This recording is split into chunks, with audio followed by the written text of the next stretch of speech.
volta. Eu fiquei um tempo fora aí, estava priorizando algumas coisas, então por isso eu fiquei ausente. Mas de vez em quando eu vou estar fazendo isso, mas eu sempre volto aqui trazendo conteúdo para vocês, conteúdo profissionalizante e compartilhando conhecimento. Afinal de contas, a gente que se serve da comunidade tecnológica também precisa doar para a comunidade tecnológica aquilo que nós recebemos de volta. Então eu faço isso com muita gratidão à comunidade tecnológica, à comunidade open source. Então vamos continuar a nossa aula de Databricks, só que antes de entrar no nosso Databricks, nós vamos entrar num site chamado Delta, deixa eu escrever direito aqui, delta.io, tá? A aula hoje, nós vamos falar sobre Delta Lake. Então é importante você entender o que é o Delta, visto que esse recurso é o recurso principal, né, a funcionalidade principal de uma plataforma de Lakehouse, no caso do Databricks. Então, nesse site aqui, o Delta.io, eu vou explicar para vocês brevemente, mas depois eu peço que vocês deem uma olhada na documentação. Tá? Ah, mas eu não sei inglês, eu tenho dificuldade. Pode usar o tradutor, não tem problema, mas a minha recomendação é que você tente cada vez menos utilizar o tradutor. Tá? Então aqui no Delta.io, ele diz que o Delta Lake, ele nada mais é que um framework de armazenamento. Que interessante, um framework de armazenamento, tá? Que ele habilita, né, a construção de uma arquitetura Lakehouse. Então, muitas pessoas pensam que o Delta Lake é um substituto do Data Lake. E não, o Data Lake é armazenamento. Eu preciso que o Data Lake esteja lá. Porque em cima do Data Lake eu vou ter o Delta Lake. Então é importante que eu tenha essa camada. Tá? É muito importante isso. Não existe como eu ter um Delta Lake sem um Data Lake. Tá? Então não entenda que o Delta é um substituto do Data. Os dois trabalham juntos. O Delta Lake é uma camada em cima do Data Lake. Tá? E o Delta, ele é um formato. Olha que legal, é um arquivo.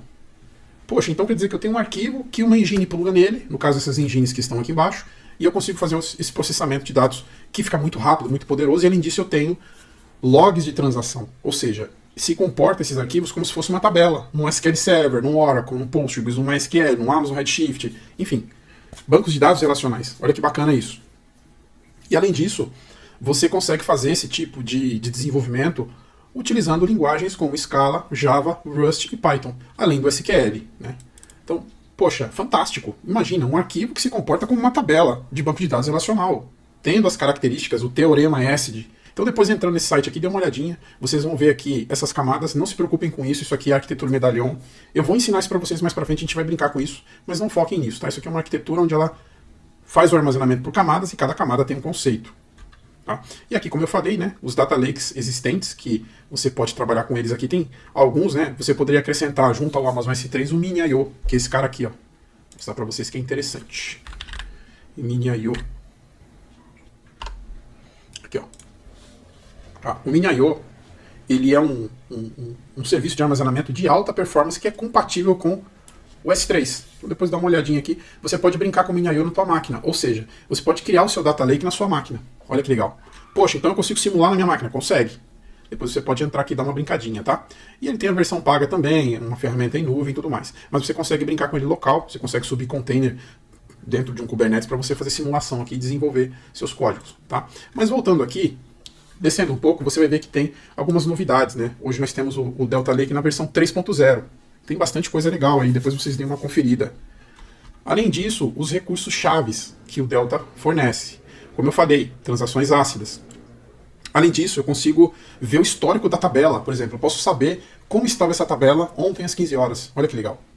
Eu consigo trabalhar com versionamento de tabela, porque ele gera os logs de transação. Então eu tenho cada registro, né? Cada registro de log eu tenho uma versão. A gente vai brincar com isso nas próximas aulas. Hoje não, mas na próxima a gente brinca, porque senão a aula fica muito longa, tá? E aí você tem as operações de manipulação de dados. Né? DML quer dizer Data Manipulation Language. Você pode fazer essas operações em SQL, pode fazer em Scala, Java e Python, porque isso é tudo uma API, né? E você consegue fazer merge, update, delete. Ou seja, no Parquet que não é Delta, quando você precisa alterar uma coluna, você tem que ler essa base inteira e gerar uma nova, tirando aquela coluna. Olha que complicado, né? Você vai ter que processar tudo. Quando você trabalha com Parquet em Delta, você simplesmente remove essa coluna. Ou cria uma coluna nova, ou altera dados através de um update, por exemplo. Coisas que você não conseguiria no Parquet que não é Delta, tá ok? No formato que não é Delta, tá? E aí aqui no site você tem um livro, olha que bacana, completinho, de presente para você. É só vir aqui, ó, baixar esse livro. Eu vou abrir aqui para vocês verem. E ó, você pode conferir aqui muita informação. Você pode usar esse livro como um guia de consulta. Tá? Muito legal, olha só. Ah, mas está em inglês, aí não tem jeito, eles não vão ter uma versão traduzida. Mas se você usar esse livro para praticar o inglês vai ser muito bom para você. Eu falo assim porque quando eu tô falando aqui, eu tô falando com vários públicos. Tem gente que já sabe inglês, tem gente que já tem mais experiências em certas tecnologias que eu mostro, e tem gente que não, tem gente que me assiste que nem de tecnologia é. Então por isso que eu tenho esse cuidado de sempre estar nivelando, tá bom? Deixando todo mundo ali juntinho, juntinho. Tá bom? Aqui, por exemplo, olha só que legal, vou só ampliar aqui, ó. Ele traz aqui um exemplo de código, onde ele cria um data frame com algumas informações, ele usa uma função range. Inclusive, se você não sabe que a função range, assista às nossas aulas de Python. Inclusive, elas não terminaram, eu vou continuar com mais conteúdos. Eu vou deixar o link aqui em cima, daí você pode acompanhar e você vai ver que a gente tem exemplos de código que a gente está fazendo uso do range. Tá? E aqui o que ele fez? Ele salvou a tabela delta. Olha que legal. Depois, se você vir aqui embaixo, ele lista o diretório onde foi gerada essa tabela delta. E veja que tem uma pastinha chamada delta log. Esse delta log é onde ele contém os logs de transação delta. Olha que maravilhoso, que interessante, né? E a gente vai ver isso aqui na prática, tá ok? Bom, isso, vou fechar aqui pra gente não perder o foco. E aí fica aqui, né, a dica. Eu vou deixar na descrição o link do Delta.io para você, embora seja simples, é só digitar ali um Delta.io, né? E aqui só para concluir, ele traz aqui comparativos de performance entre formatos, depois vocês deem uma olhada, né? Vamos voltar aqui, vamos logar no nosso Databricks, e aí eu vou fazer algumas configurações. Só uma observação importante, você deve ter percebido que o nome do canal mudou. Agora não é Unraveling Code, é Desvendando Código, que na verdade é a tradução de Unraveling Code. Por que eu fiz isso? Porque muitas pessoas estavam achando complicado, e eu acho que gera mais conexão a gente traduzir para o português, tá? Então é Desvendando Código, tá bom? Até a vinheta depois eu preciso trabalhar com ela, porque nessa versão nova a gente tem que estar tudo, né, harmonizado com o novo nome que é Português Brasil. Bom, vamos voltar aqui, e eu quero fazer uma configuração com você. Então você vai clicar aqui em cima, onde tem o teu usuário, e vai aqui, ó, em User Settings. Tá? E aí você vai vir aqui em Editor Settings, só verifica se está habilitado dessa forma, principalmente o Spark Tips, tá? Que são as dicas do Spark. Isso aqui é muito bom porque ele vai enriquecer seu notebook com os erros, né? Os stack errors que vão aparecer, os stack traced errors que vão aparecer. Isso é muito bom porque ele vai explicar e você vai passar a entender os erros, inclusive você pode até usar para fazer consultas no Google para ampliar mais o conhecimento sobre aqueles erros. Outra coisa é trocar o idioma para Português Brasil. Eu não sou acostumado a fazer isso, eu trabalho sempre com tudo em inglês e recomendo que vocês trabalhem, porque documentação geralmente é em inglês e tudo vem em inglês primeiro, então os nomes traduzidos podem confundir vocês. Por exemplo, workspace, traduzindo para português, é espaço de trabalho. Então se você estiver lendo uma documentação em inglês e você não tem essa associação, você vai ver o workspace e vai ficar perdido. Tá bom? Mas como nós temos pessoas de vários níveis que estamos assistindo aqui, eu vou traduzir em português para que fique mais interessante a experiência. Mas aí depois a gente vai acabar voltando para o inglês, tá bom? Isso é só para a gente poder se adaptar. Para quem está assistindo aí agora, que é iniciante, poder se adaptar. Então vou trocar aqui para Português Brasil, ele vai traduzir a interface. E aí nós vamos vir aqui ao espaço de trabalho, que antes se chamava Workspace. Vou entrar aqui nos Users, vou entrar aqui no meu usuário aqui, ó, que no caso é unravelingcode@gmail. E vou criar uma pasta aqui chamada Databricks _estudos. Vou criar a pasta, vou entrar dentro dessa pasta, botão direito de novo, criar notebook. E aí ele vai criar um nome automático, normal, ele sempre faz isso. E a gente vai trocar esse nome aqui por trabalhando, _com_delta. Vou dar Enter para salvar. Beleza? É isso. Muito bom. Aí a gente vai fazer uma coisa aqui que é o seguinte. Eu falei para vocês do S, de tudo mais. E aí eu criei um texto aqui para que vocês tenham como uma complementação do que eu falei, mais detalhada. Tá? Deixa eu apagar o %MD aqui. Tá? Lembrando que %MD é Markdown, ou seja, é um texto, como se fosse um HTML, né, onde eu ponho no meu notebook. Para quem já mexe com notebook, isso aí é natural. Né? E aqui, nesse texto aqui, dá um pouco mais de detalhe do que seria cada palavrinha desse nome S de aqui. Então, o A é de atomicidade, o C é de consistência, o I de isolamento e o D de durabilidade. E eu tenho um detalhe de cada uma delas, tá? Mas assim, é mais interessante você entender o S de mexendo com a programação. E aí depois quando você for ler aqui, fica até mais legal de você entender, tá? Senão eu vou ler um monte de coisa aqui, a gente vai perder tempo, você vai achar complicado, mas eu não entendi. Então é na prática, é no play. Eu gosto sempre de mostrar as coisas para as pessoas no play. É no play que o negócio vai que vai, tá bom? Deixa eu só ajustar aqui, ó. Vamos criar aqui agora uma célula, ele já criou, e a gente vai explorar os datasets do Databricks. O Databricks traz vários datasets junto, built-in. Então você pode usar esses datasets para brincar. Você não precisa pegar um dataset de fora e trazer para cá, muito embora seria legal a gente fazer isso. Só que antes da gente começar a brincadeira, nós precisamos de um cluster para trabalhar. Então eu vou vir aqui, ó, em computação, que antes chamava compute, e vou iniciar um cluster, tá? O cluster já está iniciado, tá bom? Mas eu vou fazer do zero para vocês verem. Então eu vou criar aqui, ó, criar um cluster, e vou dar um nome para ele. Vou chamar de Analytics. Vou deixar o mesmo nome do outro cluster, tá bom? E aí eu vou explicar para vocês o que é o runtime, rapidinho para vocês. O que é o Databricks Runtime? O Databricks Runtime nada mais é que uma imagem de sistema operacional que tem todas as configurações do Spark, Hadoop e tudo mais, as bibliotecas instaladas e tudo pronto. Então é uma imagem, tá? Assim como essa imagem que você baixa de sistema operacional instala na sua máquina, seja ele Linux ou Windows, né? É uma imagem. Com a diferença que o Windows não é live, né? Você tem que instalar o Windows para usar. O Linux ele é live, você pode botar só direto do pendrive e você está usando ele ali. Desligou a máquina, ele não estava instalado, então deixou de existir, né? É volátil. O cluster ele é muito parecido com isso. A máquina, na hora que ela sobe, né? O computador sobe, é instalada uma dessas imagens aqui que você escolheu. E aí você vai ver que aqui embaixo tem uma categoria que chama ML. Né? O que é ML? É de Machine Learning. Então quando você for brincar com Machine Learning, eu recomendo que você utilize um Databricks Runtime Machine Learning. Porque dentro dessa imagem, você vai ter um ambiente todo otimizado e configurado para você trabalhar com Machine Learning. Tá? Então é uma boa escolha. Ah, vou brincar de Machine Learning. Então utilize os Databricks Runtime, que são ML. Tá? E aí você vai ver que tanto ML como Standard tem um tal de LTS. O que é isso? O que é isso, LTS? LTS quer dizer Long Term Support, ou seja, é uma versão que ela vai ter um suporte mais estendido, vai levar mais anos para ela ser descontinuada, só que ao longo desses anos ela vai receber correções, então ela vai ter patches de correção, patches de segurança, então é uma versão que vai ser mantida por mais tempo, então não vai ter nenhum tipo de mudança que vai quebrar seu código que foi desenvolvido em cima daquela versão para aquelas bibliotecas que você está trabalhando. Então qual é a recomendação? Você vai trabalhar na empresa, se você é engenheiro de dados, pretende ser ou está trabalhando com engenharia de dados, sempre trabalhe com LTS, tá? Evite as que não são LTS. Mas eu gostaria. Tranquilo, você quer experimentar o Spark 3.5? Pode, mas lembrando que essa versão, ela logo vai ser trocada por outra. Isso pode prejudicar os seus projetos. Então, trabalhando com LTS, você tem um tempo mais longo. Esse conceito do LTS que eu estou explicando, ele não é apenas para o Databricks Runtime. Ele é para o Node.js, por exemplo, para o ASP.NET, por exemplo, e outras tecnologias que trabalham com LTS. Então, se você for trabalhar, por exemplo, trabalhar com Node.js, né, para enriquecer a explicação do conceito, não fugindo do foco, eu vou até entrar aqui no site para explicar para vocês. Eu vou entrar no Node aqui. Veja que no Node.js você tem uma versão LTS e uma versão que é atual. A atual, o que ele diz? Last features, ou seja, as últimas funcionalidades, os últimos recursos, ou seja, uma versão que está sempre atualizada. Ela é top do top do momento. Só que essa versão para o seu código ela pode te prejudicar, tanto aqui no Node como aqui no Databricks. Então dê preferência para as LTS, que são as recomendadas para todos os usuários, não vão quebrar o seu código.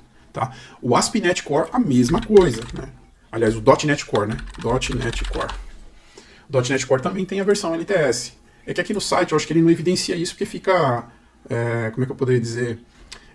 Ele fica fluente, né? Você escolheu a versão ali de atrás. Acho que se você clicar em todas as versões, ó, tem a última versão. Ah, tá vendo? É isso mesmo, ó.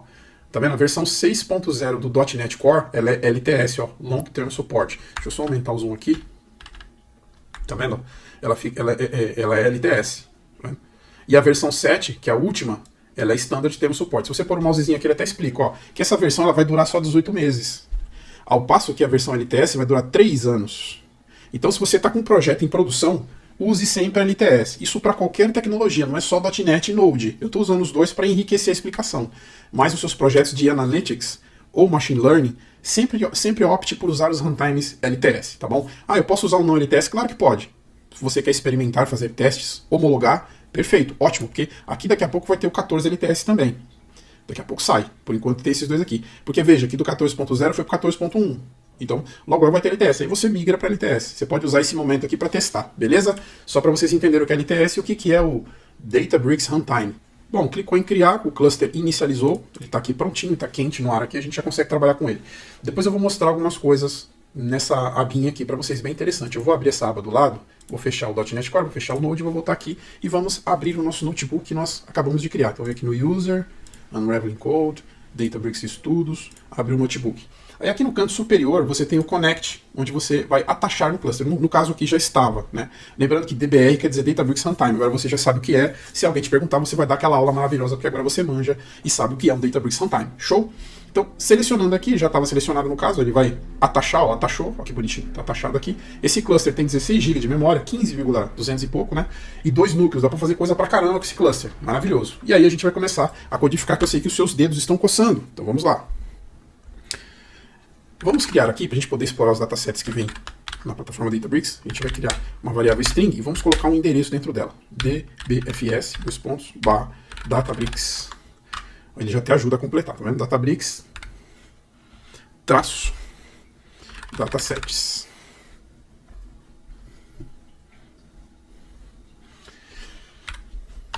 Aí vou dar um display.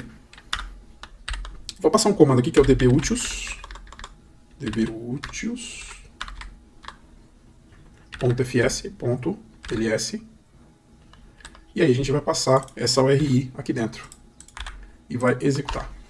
Para executar, Shift Enter, né, padrão, qualquer notebook, o comando é igual, ou a gente pode clicar no Play aqui. Eu vou deixar esse índice aberto aqui, só para vocês verem e sendo registrado aqui os nossos cabeçalhos, tá? Eu acho interessante. Agora eu vou explicar o que é o DBFS, tá? Se por um lado o DBR aqui, ó, significa Databricks Runtime, DBFS significa Databricks File System, ou seja, é o sistema de arquivos do Databricks. O Databricks, ele não grava a informação na plataforma, ele sempre precisa de um storage à parte, um storage de algum parceiro, de alguma cloud, seja ela AWS, Azure, Google. Então, o Databricks que está aí na tua empresa, seja ele Professional ou Enterprise, ele vai precisar de um storage. Ou seja, você tem que ter um Data Lake para você plugar ele lá nesse Data Lake. E nesse Data Lake ele vai criar toda a estrutura Lakehouse dele ali dentro, gravando as coisas em Delta, tá? É como se fosse um ponto de montagem, tá? Para ficar fácil de vocês entenderem. Aqui no Community ele grava, mas eu não sei aonde, tá? Não sei dizer se é na própria infraestrutura do Databricks ou ele deve usar alguma outra cloud por trás. Com certeza deve, porque ele grava lá. O Databricks ele é só um processador de dados, grosseiramente falando isso no bom sentido, ele só processa, ele não fica com os dados do cliente. Inclusive, isso são perguntas que são feitas quando você faz uma certificação Lakehouse Fundamentals, por exemplo, geralmente tem essa pergunta, ela pode aparecer, que as perguntas elas mudam de sequência aleatoriamente, né? Quando eu fiz da primeira versão, teve essa pergunta, se o Databricks armazenava os dados do cliente na plataforma Databricks. Não, ele não grava, ele grava um storage do parceiro, da cloud, que o cliente possui, tá bom? Então se o cliente tem Azure, vai gravar no Azure Data Lake, se for AWS vai gravar no S3, e se for no Google vai ser no armazenamento do Google, importante isso, tá? Só para vocês entenderem agora o que é DBFS. Se alguém perguntar o que é DBFS, você vai saber explicar. Aqui, infelizmente, no Community, eu não tenho como abrir o painel de configuração da conta, porque quando é uma versão Professional Enterprise, nesse painel ele mostra onde você configura as credenciais da cloud para você plugar o Databricks na cloud e usar o armazenamento. Tá? Aqui, como a gente está numa versão gratuita, isso está acontecendo por baixo, eu não tenho acesso a isso, tá ok?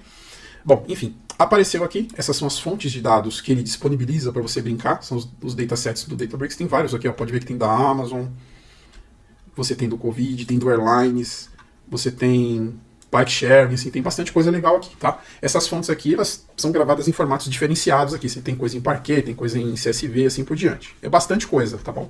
Mas para o nosso teste que a gente vai fazer, a gente vai brincar com a Airlines. Então vou voltar aqui, ó.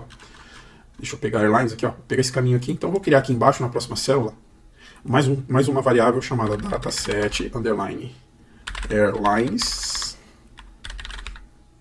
é igual. E aí a gente vai colocar esse caminho aqui dentro, tá? E aí vou usar o display de novo, para ter aquela exibição linda. dbutils.fs.ls e vou passar aqui dentro essa variável aqui. Eu poderia colocar o caminho direto aqui dentro? Poderia, mas eu gosto de fazer assim, tá? É um gosto meu. Você pode fazer da forma que você achar por bem. Se você quiser, você pode colocar direto. Eu sempre coloco em variável e da variável eu chamo dentro do comando. Vou executar. Ele vai ler o diretório lá pra gente. E pronto. Aqui nós estamos olhando dentro da fonte da Airlines, né, das linhas de voo aqui. Nós vamos trabalhar com a partition 0 só, tá? Cada partição dessa tem uma quantidade bem interessante de registros. A gente vai contar esses registros e eu já vou mostrar para vocês. Eu só vou fazer uma coisa aqui antes, que é, antes dessa célula aqui, vamos criar um Markdown só para a gente organizar o nosso notebook, tá? Importante, sempre comece o seu notebook de forma organizada, tá bom? Então vou escrever aqui, ó, olhando dentro do dataset. Beleza? Só para a gente ter aqui o índice bonitinho, caso precisar navegar, a gente... Né? E além disso, a gente está explicando o que está acontecendo. Isso é muito bom para o aprendizado. Agora, nós vamos ler essa fonte de dados. Então, como que eu vou fazer isso? Vamos criar mais um Markdown aqui. 1, 2, 3, 4. Lendo uma fonte de dados. Opa! Fonte de dados. Legal? Daí aqui a gente vai criar a variável da URI, né? Airlines, underline URI é igual. E a gente vai pegar essa URI aqui, ó. Tá? Da terceira aqui, ó, terceira linha. E vamos jogar ela aqui. Então vamos criar aqui o data frame Airlines spark.read.load. Vamos passar esse caminho aqui essa fonte está em CSV, tá? Então eu vou falar que o formato é CSV. O separador, ele é vírgula.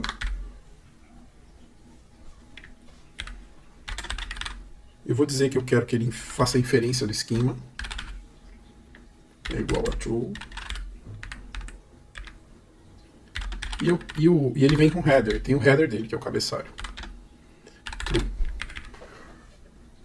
Show. Aí eu vou querer exibir esse data frame. Só que essa exibição eu quero que ele traga só 5 linhas.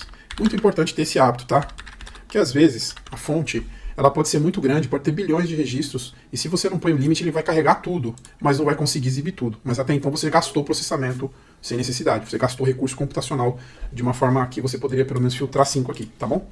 Quanto mais econômico a gente for, melhor, claro, né? E eu digo economia não em questão de dinheiro, também tem, mas enfim, economia de saber usar bem o recurso, tá? Deu um erro que faltou a vírgula aqui, ó, tá? Depois do separador. Rodando, tá executando. Aí ele vai exibir. Aqui, se eu expandir, vocês conseguem ver o job rodando. Show, rodou. Ah, mas ficou tudo quebrado, ficou feio assim. Sim, eu fiz de propósito para mostrar para vocês a ação do show, tá? Mas agora eu vou mostrar o display. Aqui no Databricks, peguem o hábito sempre de usar o display, tá bom? Sempre, sempre, sempre. Então eu vou repetir essa linha, só que ao invés de show, eu vou colocar display e vou rodar. Eu poderia fazer dessa forma, que eu mostrei para vocês aqui, ou eu poderia fazer dessa forma aqui, ó.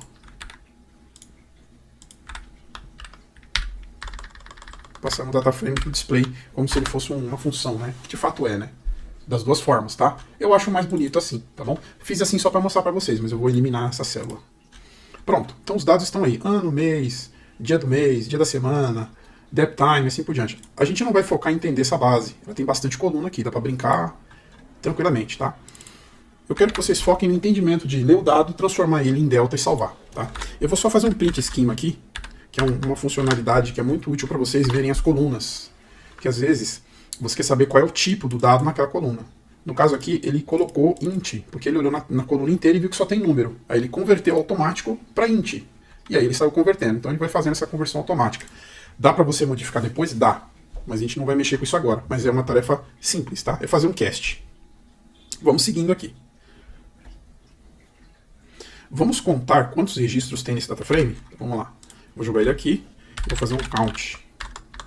Desse jeito mesmo, tá? Chama o método count do data frame e executa.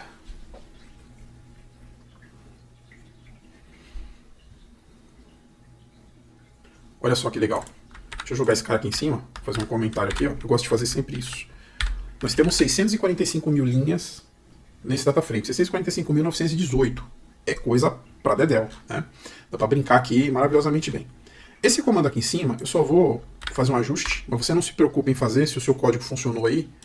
Eu só vou fazer isso para ficar mais confortável, porque ficou muito grande, né? Acabou quebrando. Mas quebrou também porque eu tô com um zoom alto para ficar melhor para você enxergar. Muita gente me assiste do celular. Inclusive foi um feedback aí de alguns colegas, em especial o Bruno. Então por isso que eu coloquei o zoom muito alto. Mas eu vou fazer isso aqui, ó, só para a gente poder ter uma visualização mais compacta, né? E entender que aqui é o método load e aqui são os parâmetros dele, quando a gente está lendo. Agora eu vou voltar aqui. Então nós contamos e temos esse total de registros aqui. Agora deixa eu só voltar aqui em cima, colocar um markdown de novo.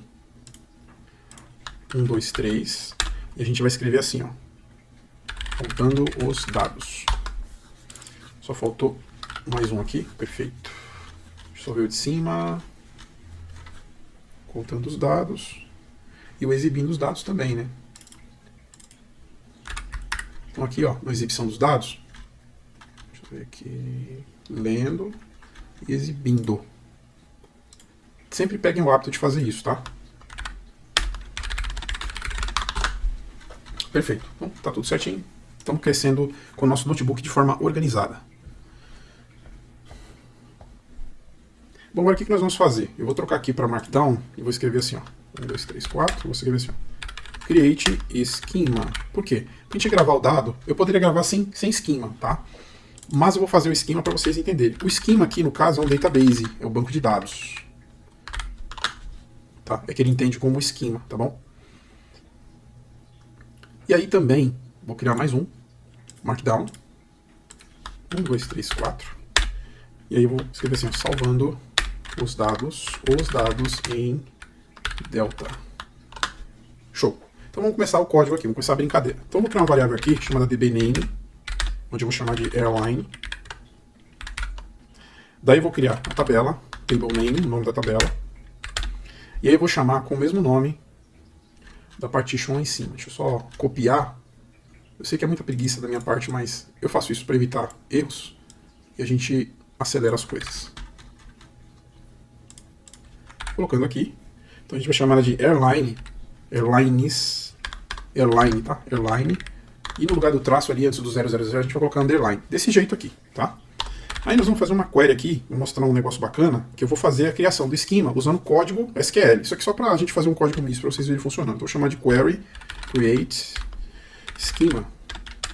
E aí, eu vou colocar o Fzinho aqui, porque a gente vai trabalhar com interpolação. E aí o código SQL é create, deixa eu colocar tudo maiúsculo, create schema if not exists. E aí a gente vai interpolar o nome do banco. Tá? Eu acho que fica mais limpo, por isso que eu tenho esse hábito de fazer dessa forma. Então, se eu trocar o nome e precisar trocar, eu não preciso mexer aqui. Show. Agora eu vou fazer um spark.sql, que é o método que executa comandos SQL dentro de um código PySpark. Legal? Show. Aí agora, eu vou só trabalhar de uma forma que não fica aquele código macarrônico, né? Então eu vou abrir e fechar o parênteses para que a gente escreva o código quebrando linha, para não precisar ficar colocando aquelas barras que põe assim, que eu não gosto, tá? Mas assim, é questão de preferência. Eu poderia fazer com ou sem. Eu vou mostrar depois o exemplo para ficar mais fácil para vocês entenderem. Vamos lá, ó. df_airlines, enter, ponto, limit, 100. Depois a gente vai tirar esse limit, tá? Só estou colocando ele aqui porque a gente vai fazer um teste. Então, ó, ponto, write, ponto, load. Ou seja, qual vai ser o modo de gravação? Vai ser overwrite. Ou seja, toda vez que eu gravar na tabela, ele vai subscrever, vai apagar tudo e gravar de novo. Eu poderia colocar o append aqui, por exemplo, que o append ele vai só acrescentar. Depende da sua estratégia de gravação na base. Aí eu vou chamar um método chamado saveAsTable, que aqui é onde eu falo como que eu quero, né, a minha tabela, o nome dela e qual é o banco de dados que ela vai ficar dentro. Vou chamar o Fzinho aqui de interpolação. E aí vou abrir aqui duas interpolações. Uma vai ser o banco, ponto, tabela. Desse jeito aqui, tá? Desse jeitinho aqui.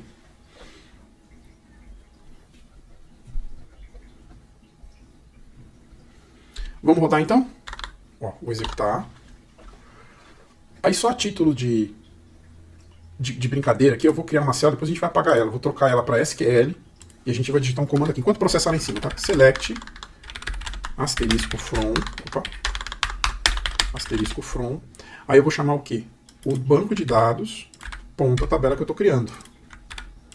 E eu vou chamar um limite aqui, sei lá, 10, só para a gente ver a execução. Ele está gravando, tá bom? Ele está gravando. Inclusive, eu vou mostrar isso para vocês aqui dentro dos dados aqui, ó, tá?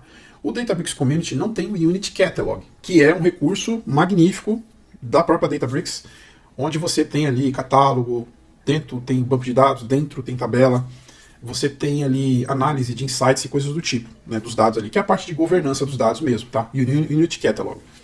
No Databricks Community não tem isso, então a gente só tem ali um catálogo de dados mais básico, né? Mas é o suficiente para o nosso estudo. Então, agora que nós gravamos aqui, eu só vou entrar aqui nesse cara, vou abrir o botão direito, se bem que vamos entrar aqui direto assim, ó, mais fácil, olha só. Ele criou o banco de dados e criou a tabela. Vê que legal? Tá tudo aqui. Se eu clicar em cima da tabela e abrir uma outra aba, só pra gente não tirar o notebook aqui e não mudar o foco. Ele vai carregar a tabela que nós criamos e vai dizer qual que é o esquema e trazer uma amostrinha dos dados. Tá vendo aqui? Então você tem ali um catálogo de dados mais simplificado. E além disso eu tenho um histórico. Lembra do histórico de transações que eu falei para vocês? Ó? Então a versão 0 da tabela. E aí eu tenho informações aqui que me dão observabilidade e rastreabilidade do que aconteceu nessa tabela. Então se eu rodar mais alguma transação em cima dessa tabela, ele vai criar uma versão 1 e assim por diante. Nós vamos fazer isso já. Eu vou rodar esse SQL aqui, ó, só para vocês verem que de fato virou uma tabela. Olha que bonitinho. Viu que legal? Virou uma tabela mesmo. Você leu o dado em CSV, carregou na memória e salvou ele como uma tabela delta. A gente vai brincar daqui a pouco, onde a gente vai testar se realmente isso foi gravado como delta, tá bom? Mas eu vou voltar aqui e vou tirar esse limit 100, porque eu quero que ele gere a tabela com todos os registros, aqueles 645.918 registros. Então, por isso que é bom você fazer o código desse jeito, porque você consegue só comentar essa linha, né? Eu vou deixar ela aí, que eu achei interessante. A outra forma que eu falei para vocês, só de forma didática, eu vou apagar, não precisa copiar isso comigo, só para vocês entenderem, que seria assim, ó, dessa forma. Eu colocaria uma barra desse jeito aqui, ó. Ou seja, cada vez que eu coloco essa barra, o Python entende que eu estou quebrando a linha, mas isso está numa linha só. Só que eu particularmente não gosto.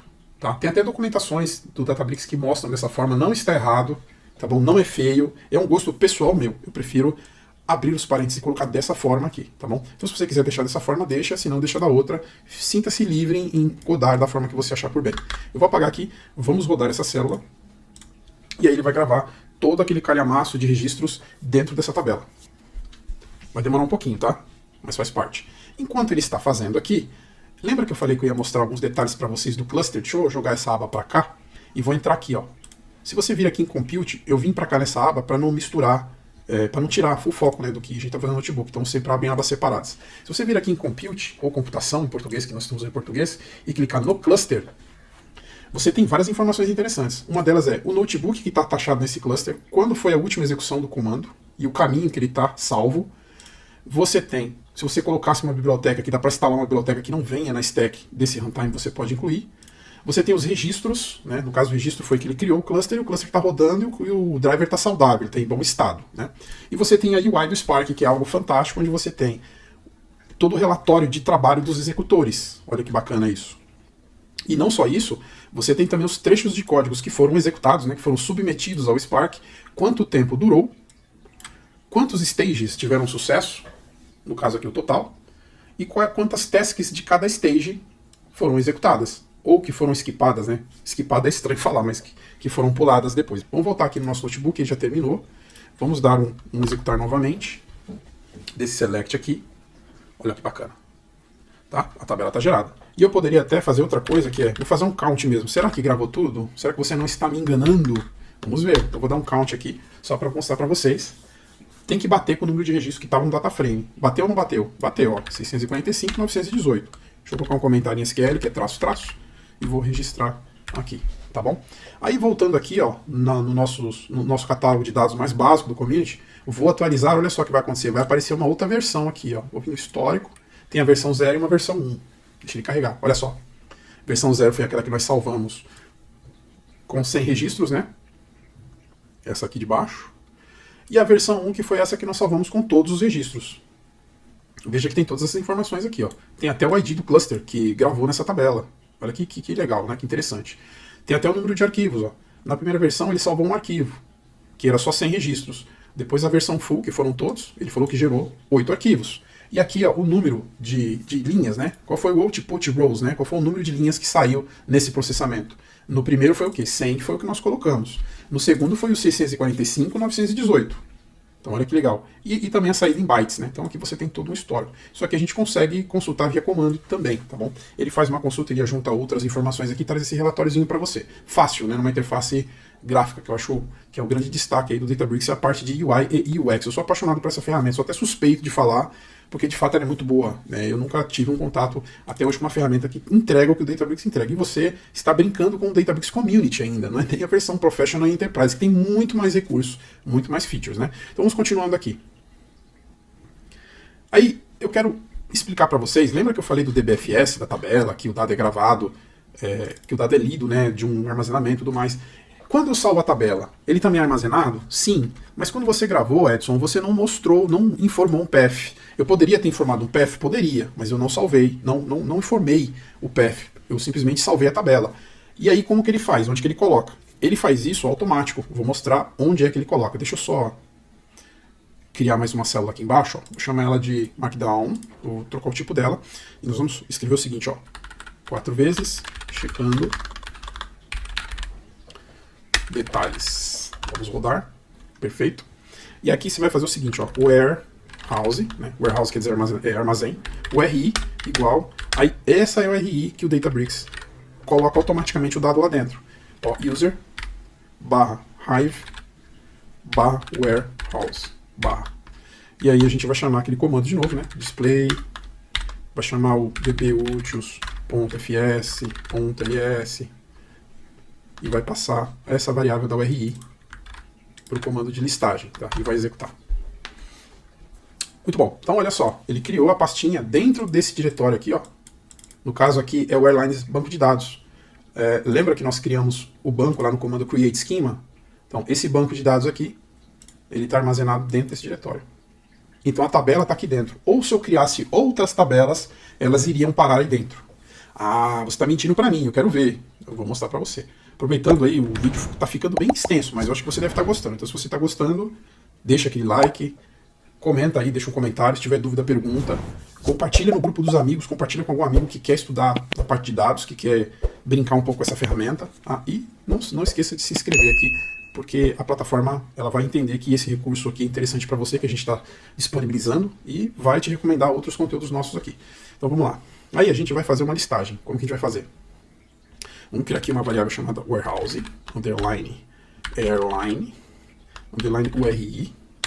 E aí a gente vai colocar aqui dentro assim, ó, dbfs, dois pontos barra, de novo, user, barra, hive, né, porque ele está usando o hive meta store para armazenar, tá bom? E aí eu vou chamar aqui de novo o warehouse,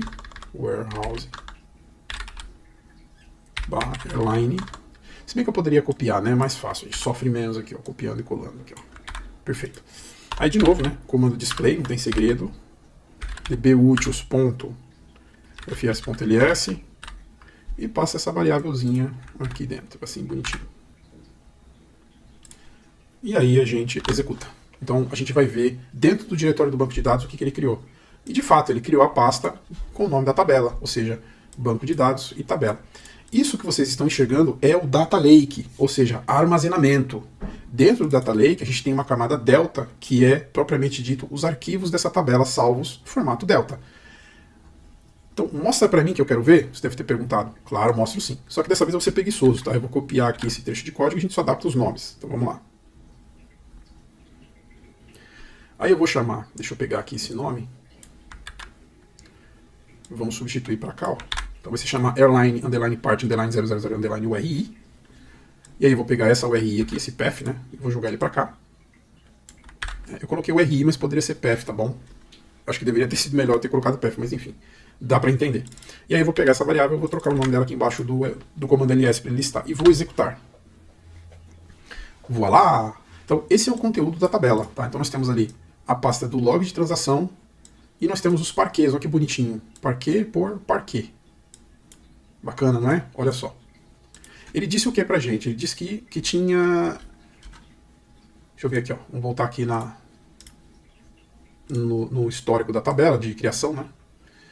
Ó, ele disse que tem 8, né? 8 arquivos aí que foram gerados. Então esses 8 arquivos eles estão aqui. Tá? Lembrando que quando ele cria o parquet, né, isso é o Spark que faz isso, ele que gerencia o nome do arquivo, quando você salva ele que vai lá e gera, você não fala qual é o nome do arquivo. Então ele vai criar o nome como hash e ele vai particionar assim, dessa forma. Ele vai colocar a parte, na verdade a parte, né? Então começando do 0. Então 0, 1, 2 e assim por diante. Tá? Então é assim que acontece aqui. Se você contar vai dar 8. Mas se você contar do 0 vai dar 8 porque, né, do 0 até o 7 na verdade são 8. Tá? E mais a pastinha onde tem os logs de transação. Ah, mas eu quero olhar os logs de transação. Dá pra mim ver? Claro, vamos lá. Vamos copiar essa célula de cima e vamos jogar ela aqui embaixo. Aí a gente vai fazer o seguinte. Nós vamos copiar a URI daqui, esse path. E aí a gente vai ajustar o nome da variável, que na verdade deveria se chamar airline, underline delta, underline logs, underline URI. Daí eu vou pegar isso aqui, essa variável, vou colocar dentro do ls e vou rodar novamente. Olha só que legal. Esses arquivos que estão aqui dentro são os arquivos dos logs de transação. Depois você pega um log desse e abre de curiosidade. Quer ver? Ó? Deixa eu pegar um aqui. Eu poderia abrir muito bem um daquele ali, mas vamos olhar aqui. Ó, delta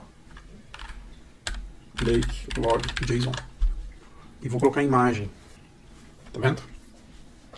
Então, ó, o usuário escreveu gera um log.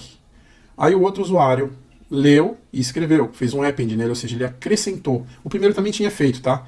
A tabela já existia, já tinha informação, ele fez uma gravação ali de alguns registros, aí o segundo fez a mesma coisa, gerou outro log. Aí ele fez mais uma vez, gerou outro log, e assim vai gerando esses logs aqui dentro. Bom, agora a gente precisa verificar se isso aqui realmente salvou em Delta. Claro que salvou, porque, né, tá com a pasta aqui, isso é óbvio.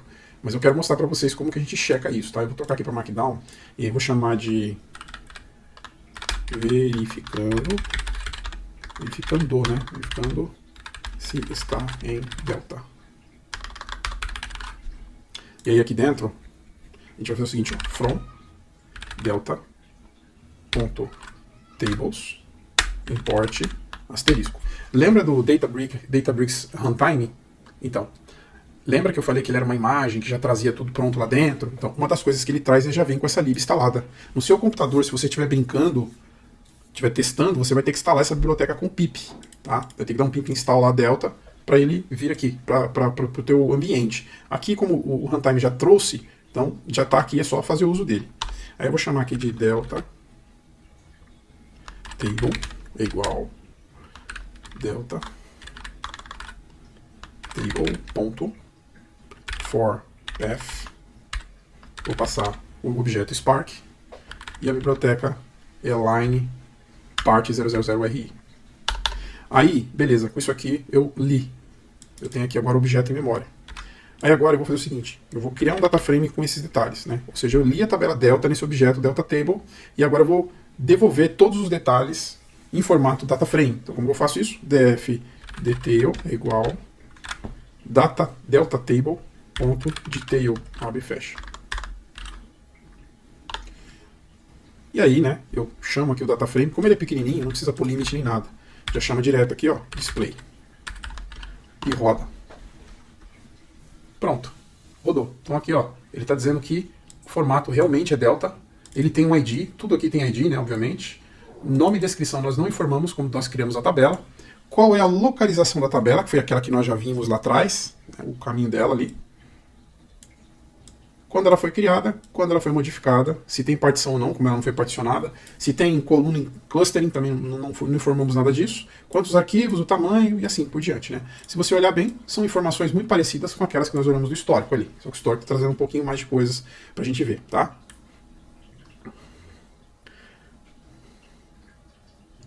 Bom, agora é o seguinte, você também pode saber se ela é uma delta perguntando da seguinte forma, deixa eu colocar aqui embaixo, delta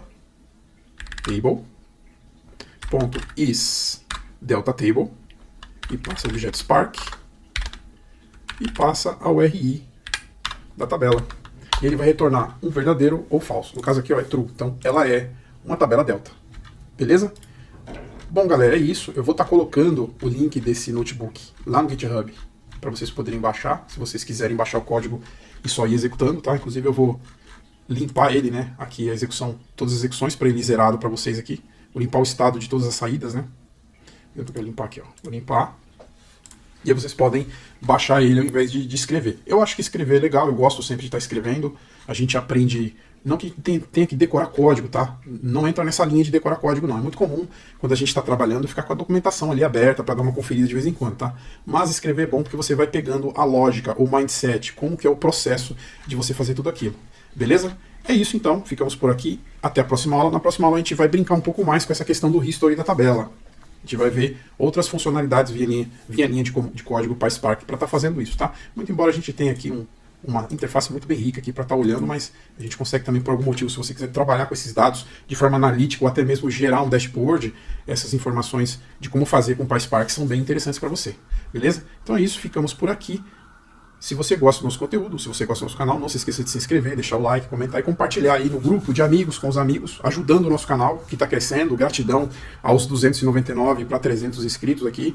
Fico feliz, isso mostra que o conteúdo aqui tem importância, tem relevância para vocês. E o que eu puder contribuir com o crescimento de vocês, com a carreira profissional de vocês, eu sempre estarei compartilhando de coração aberto, livremente aqui com todos. Tá bom? E fico à disposição, caso tenha alguma dúvida, deixe um comentário aqui embaixo. Fiquem com Deus, se cuidem, um abraço e até a próxima.